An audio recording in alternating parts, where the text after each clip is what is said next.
Here's a question we should all ask ourselves. Has fear locked us up and kept us from making important, positive changes in our life? In the past 25 years, the fear of cancer has been a part of my life. I was the first executive director of Indian Summer Cancer Camp, which is now called Kids Cancer Alliance. And I've been on that board of directors for about 25 years. But a few years ago, I had an orange-sized tumor removed along with one of my kidneys.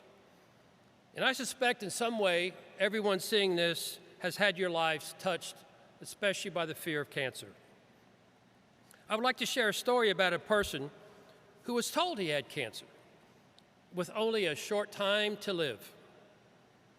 After the initial shock and grieving, he decided to change some of the things in his life.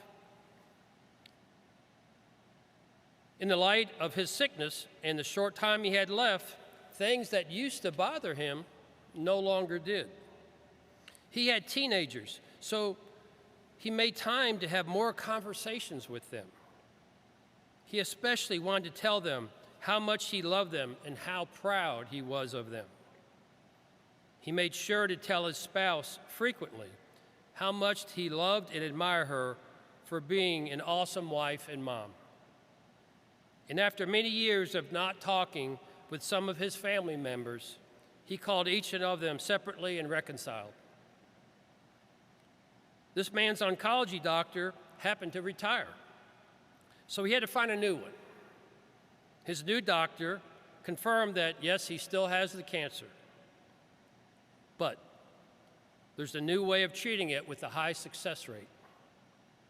His family wept at this news. And later, he confided in a friend.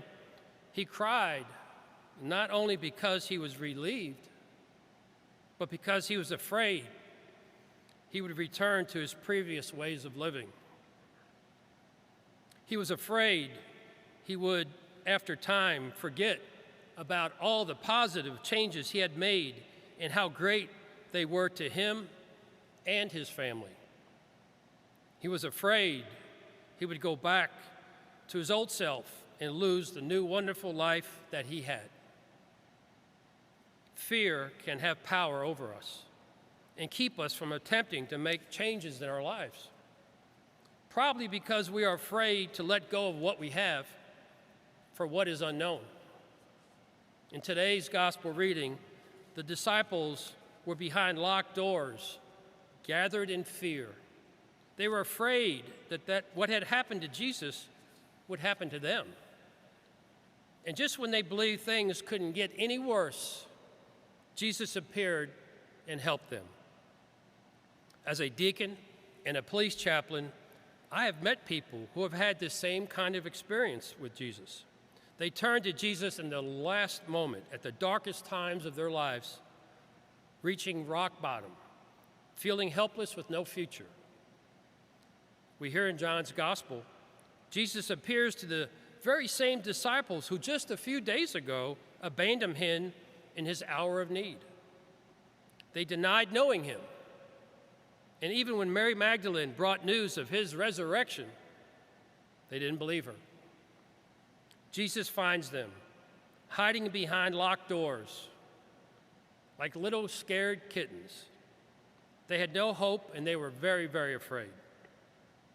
But instead of scolding them and calling them cowards, he gives them hope.